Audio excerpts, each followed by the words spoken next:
अमीर गरीब सहेली की गणेश चतुर्थी। ओह पापा, प्लीज बताइए ना, आप मुझे कहाँ लेकर जा रहे हैं? जस्ट 2 मिनट तान्या बेटा। ये बोलकर अनंत सिंघानिया अपनी इकलौती बेटी तान्या को बंगले के बाहर लाते हैं, जहां चमचमाती हुई काले रंग की कार खड़ी थी। नाउ ओपन योर आईज बेटा। जैसे ही तान्या अपने मनपसंद की कार देखती है तो खुशी से उसकी आंखें चमक उठती हैं।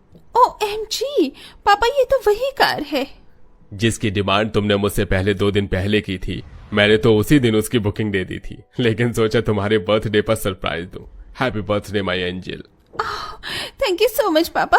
आज तो मैं इसी कार में बैठकर कॉलेज जाऊंगी and I am very excited. Tanya अपने करोड़पति माँ बाप की इकलौती बेटी थी, जो कि बहुत ही नाजो प्यार में पली बड़ी थी। उसकी जरूरत के लिए हरदम नौकर चाकर उसकी खिदमत में लगे रहते थे। तान्या की एक सहेली थी जो कि शीतल थी।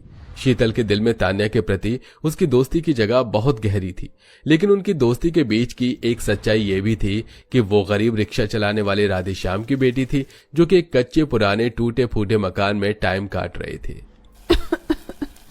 शीतल, तुझसे लकड़ी नहीं सुलग रही तो मुझे बता दे बिटिया, क्या बनाना है मैं बना देती हूँ। धुएं में देख कैसे आंख लाल लाल कर ली है। 1 घंटे से चूल्हा जला रखा है। बताएगी भी क्या बना रही है? माँ, मैं हलवा बना रही हूँ।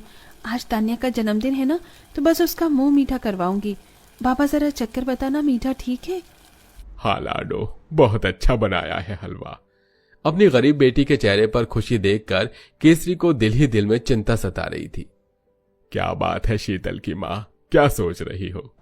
शीतल के बाबूजी, आप तो भली तरह जानते हैं कि हमारी शीतल की सहेली कितनी अमीर घर की बेटी है। इन अमीर लोगों को किसी गरीब के जज्बातों की जरा भी नहीं पड़ी होती है, लेकिन मेरी बिटिया के लिए उसकी दोस्ती बहुत ही अलग है। डरती हूँ कि जिस दिन ये दोस्ती टूटेगी, मेरी बिटिया का फूल सा नाजुक दिल भी टूट जाएगा। इतनी देर में कार में बैठकर तान्या शीतल के घर के बाहर से एटीट्यूड में आवाज लगाती है। शीतल, ओ शीतल, चल जल्दी से आजा, वी आर गेटिंग लेट। हाँ बस आई 2 मिनट। ये हलवा टिफिन में रख लेती हूँ, रास्ते में उसे खिला दूंगी। अरे बिटिया, गाड़ी में बैठी बैठी थक जाओगी, अंदर आ जाओ। No aunty, I am sorry to say, but इस कच्ची कॉलोनी का रास्ता इतना टूटा फूटा और उबड़ खाबड़ है, मेरी लाखों की सैंडल टूट जाएगी तो मम्मी गुस्सा करेंगी। चलो कोई बात नहीं, जैसा तुमको ठीक लगे बेटी। तभी फीका पुराना सा सूट डाले, पैरों में घिसी पिटी चप्पल पहने, हाथों में किताब लिए शीतल आकर गाड़ी में बैठ जाती है। तभी केसरी कहती है, शीतल बेटी, कोशिश करना घर टाइम से जल्दी आने की, क्योंकि आज घर में साफ सफाई करनी है, गणेश चतुर्थी आने वाली है, मूर्ति भी लानी है। ठीक है माँ, आ जाऊंगी। तभी तान्या अपनी गाड़ी दिखाते हुए गुरूर से कहती है, ओए चल्ली, ये देख, मेरे डैडी ने मुझे बर्थडे में ये न्यू कार गिफ्ट की है। गरीब शीतल ने बड़ी सीधाई से तारीफ करते हुए कहा, अरे ये कार है या हाँ कार? कितनी बड़ी सीट है और गद्देदार भी, एकदम मखमल के जैसे। इसके अंदर तो अच्छी नींद आएगी। अच्छा सब छोड़, ये देख, मैंने तेरे लिए अपने हाथों से हलवा बनाया है। तान्या ने खुशी खुशी टिफिन ले लिया। चल गाड़ी में रख दी, घर जाकर खाऊंगी, ओके? कॉलेज का लेक्चर खत्म होने के बाद तान्या शीतल को अपने घर ले आती है। शीतल तान्या की माँ मालिनी के खड़ूस बर्ताव को बखूबी जानती थी, इसीलिए वो उसके घर आने से झिझकती थी। तान्या रहने देना यार, मैं फिर किसी दिन आ जाऊंगी। तुझे पता है ना, मुझको आंटी से डर लगता है। अरे तू चलना यार, तू तो मेरी मम्मी से ऐसे डरती है जैसे वो तुझे खा जाएंगी। मॉम देखो कौन आया है, शीतल। शीतल को देखते ही मालिनी सड़ा सा मुंह बना लेती है। ये गरीब लड़की तो मेरी बेटी से च्युइंगम की तरह चिपक गई है। I hate this girl. नमस्ते मालिनी आंटी। ओह हेल, हमारे यहाँ हाई सोसाइटी में पैर नहीं छूते, हाय हेलो करते हैं। मालिनी का गुस्सैल बर्ताव देखकर सारे नौकर उसका मुंह देखने लगते हैं, जिससे वो भड़क कर सुनाने लगती है। तुम सब क्या देख रहे हो? कोई पिक्चर चल रही है? अपना अपना काम करो। कल गणेश चतुर्थी की स्थापना है, पूरा घर दूध की तरह चमकना चाहिए। एक एक फर्श, एक एक टाइल अच्छे से साफ करो। Understand? You better understand. Ramu काका, किसको कौन सा काम करना है समझा देना। जी मालिक, जी मालकिन। वैसे क्या नाम बताया तुमने? जी शीतल। हाँ व्हाटएवर। वैसे तो तुम्हारा बाप रिक्शा चलाता है, am I right? है ना? और तुम मेरी बेटी की लग्जरी कार में बैठकर कॉलेज जाती आती हो। तुम्हारी तो ऐश है, जिस कार को देखा भी नहीं होगा उसमें बैठकर मजे उड़ाती हो। मॉम प्लीज, ये क्या बातें लेकर बैठ गई आप? आई एम सॉरी शीतल। मालिनी शीतल की गरीबी की बहुत बेइज्जती करती है, जिससे उस बेचारी की आंखों में आंसू आ जाते हैं। तभी फोन पर बात करते हुए पिता अनंत, जो कि भले स्वभाव का व्यक्ति था, वो आ जाता है। जी जी, हम आ रहे हैं मालिनी।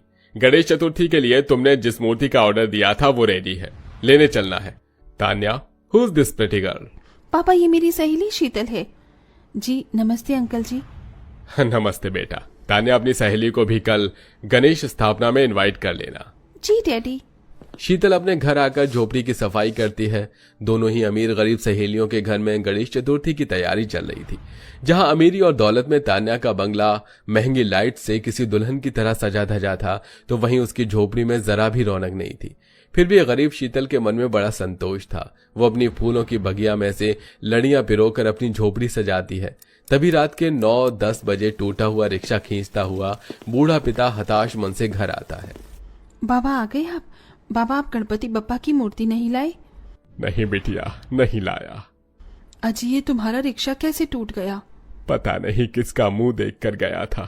शीतल की माँ पूरे दिन में 1 रुपए की कमाई धमाई नहीं हुई, ऊपर से एक रईस ज्यादा रिक्शा को टक्कर मार गया। पता नहीं कल मूर्ति के बगैर स्थापना कैसे होगी। अपने गरीब माता पिता को परेशान देखकर गरीब शीतल उन्हें सब्र देते हुए बोलती है। माँ, पिताजी, आप दोनों परेशान मत होइए। मुझको मूर्ति बनानी आती है, मैं मिट्टी की मूर्ति बना दूंगी। सारी रात जागकर शीतल आंगन में बैठे हुए गणेश भगवान की मूर्ति बनाती रही, क्योंकि परिस्थिति ऐसी आन पड़ी थी कि 1 रुपया नहीं था। उसने मूर्ति को बहुत ही सुंदर सांचे में ढालकर उसमें फूलों से रंग बनाकर भर दिया। वहीं अमीर तान्या अपने चेहरे पर महंगा फेशियल, बालों में कलर लगाए हुए ड्रेस डिसाइड कर रही थी। उसके लिए गणेश चतुर्थी का मतलब श्रद्धा भक्ति से भरा हुआ नहीं था, केवल पार्टी का एक माहौल की तरह था। उफ, इतनी सारी ड्रेस है मेरे पास, लेकिन समझ में नहीं आ रहा कल क्या पहनूं। तभी डोर बजाते हुए मालिनी ने कहा, तान्या, अंदर आ जाऊं बेटा? आओ ना मम्मी। अच्छा हो आप आ गई। कल के लिए ड्रेस सेलेक्ट करने में मेरी हेल्प कर दीजिए, कल शीतल की फैमिली भी आ रही है। ये सुनकर मालिनी ने अपनी बेटी को भड़काना शुरू कर दिया। तान्या बेटा, तुमने देखा था तुम्हारे डैडी ने तुम्हारी गरीब सहेली से कितने प्यार से बात की थी। तुम्हें मेरी बात का बुरा लगेगा, लेकिन ये गरीब लड़कियां बड़ी चालू होती हैं। कहीं ऐसा ना हो कि वो तुम्हारे पिता की बेटी बन जाए। Just remember, good night. अपनी माँ की बातों में आकर शीतल के लिए तान्या के अंदर जलन भर जाती है। अगले दिन शीतल और उसके गरीब माँ बाप घर में बप्पा की मूर्ति बिठाकर आटे के हलवे का भोग चढ़ाकर पूजा अर्चना करके तान्या के बंगले में गणेश चतुर्थी में आते हैं, जहां आलीशान तैयारी थी और मंदिर में गणेश भगवान के संगमरमर की मूर्ति लगी हुई थी, जिस पर सोने का हार चढ़ा हुआ था। 56 भोग से भरी हुई थालियां तैयार करके रखी हुई थी। जी नमस्ते भाई साहब। जी नमस्ते भाई साहब। तान्या बेटी, शीतल के माता पिता को और शीतल को ड्रेस दे दे, 2 गणेश चतुर्थी को जो थीम रखी है उस हिसाब से। जी पापा। तान्या अंदर ही अंदर अपने गरीब सहेली से जल भुन रही थी और उन्हें बड़े अपमान के साथ कपड़े देती है। ये ले, पहन ले इसे। वैसे इतने महंगे कपड़े तो तूने जिंदगी में कभी नहीं पहने होंगे ना शीतल। तुम गरीब लोग तो फुटपाथ वाले कपड़े पहनते हो। तान्या की यह बात शीतल के दिल में कांटे की तरह चुभ गई। उसकी आंख से आंसू झलक पड़े। सब पूजा में शामिल हो गए और एक एक करके पूजा अर्चना की, लेकिन एक पल के लिए तान्या ने शीतल और उसके गरीब माता पिता को आरती की थाली नहीं दी। तान्या, हमें भी बप्पा की आरती करनी है, आरती की थाली तो दे। देख नहीं रहा कितने बड़े बड़े लोग आए हैं तुझे। मेरे डैडी ने गणेश चतुर्थी की पूजा में इनवाइट कर लिया, तो तू खुद को इस महफिल के काबिल मत समझ। गरीब है तू। एक बार फिर तान्या शीतल की इंसल्ट करती है। आखिर में पूजा के बाद सब लोगों को गणेश चतुर्थी का खाना और प्रसाद बांटा जाता है और इस बार तान्या दुश्मनी निभाने की सारी हदें पार कर देती है। बड़ी आई थी 2 कौड़ी की करीब मेरे डैडी की जिंदगी में मेरी जगह लेने वाली। आज मैं इसको इसकी अच्छी औकात याद दिलाऊंगी। तान्या, माँ बाबा भूखे हैं। पूजा के बाद हम घर से निकल गए थे, उन्हें भी प्रसाद दे दे। अरे बाबा, थोड़ा सब्र रख ले, दे रही हूँ। क्या भूखे नंगे की तरह हरकतें दिखा रही है? तान्या ने उसके माता पिता को नौकरों के संग में बिठा दिया। चल, ये सारे नौकर खा रहे हैं, तू भी यहीं बैठकर खा ले, बाहर जगह नहीं है, हाई फाई लोग बैठे हैं। इतने के बाद शीतल से और अपमान सहन नहीं हुआ। उसकी आंखों से झरझर आंसू गिरने लगे। बस कर तान्या, बस कर।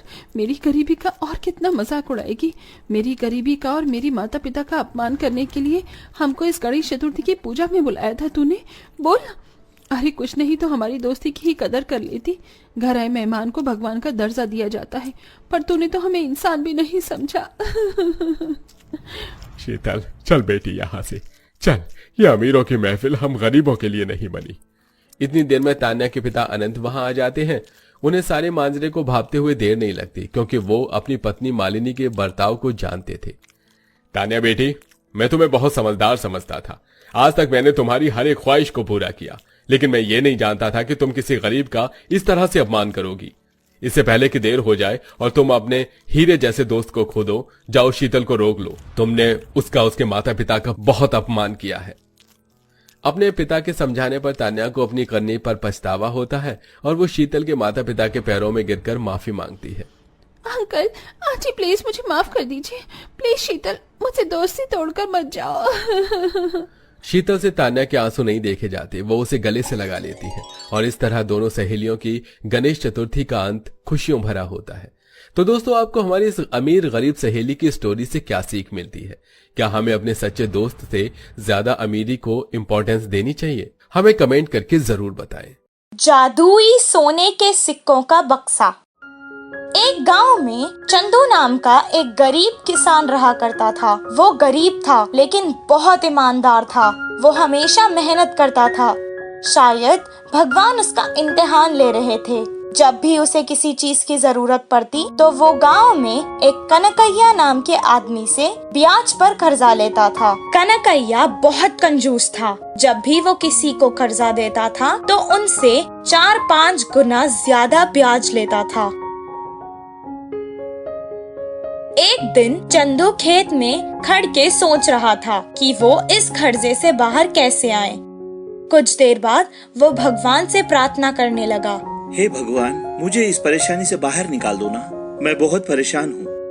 प्रार्थना करने के बाद जब वो काम करने जा रहा था तो उसके पैर को कुछ लगा।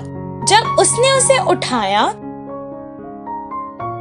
तो अचानक उसके सामने एक देवी प्रकट हुई और उसने कहा, चंदू, ये एक जादुई बक्सा है।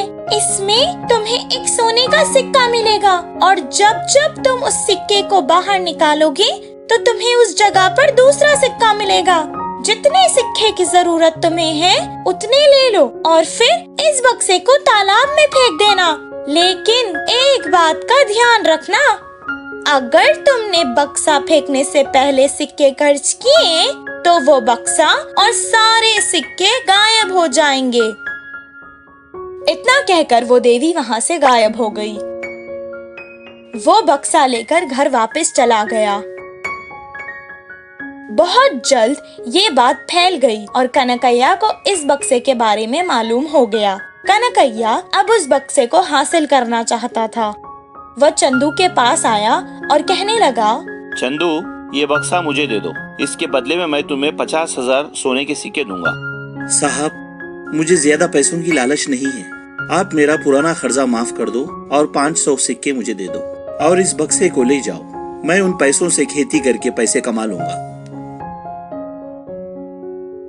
तब कनकैया सोचने लगा कि 50,000 के बदले ये सिर्फ 500 सिक्के मांग रहा है। कितना बेवकूफ आदमी था वो। 500 सिक्के उसे देकर कनकैया वो बक्सा ले जाना चाहता था।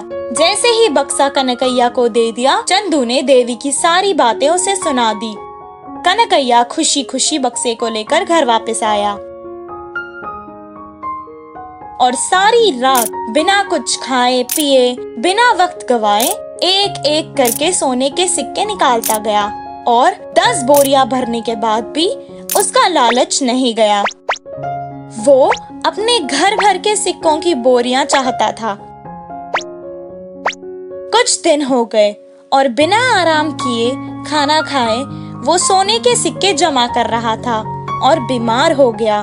बीमारी के चक्कर में वो चंदू की बातें भूल गया और कुछ सिक्के अपने इलाज के लिए खर्च करने लगा। कुछ देर बाद जैसा देवी ने कहा, वो बक्सा और सारे सोने के सिक्के गायब हो गए। इस चिंता में वो और बीमार हो गया। इस कहानी से हमें ये शिक्षा मिलती है कि लालच बुरी बला है।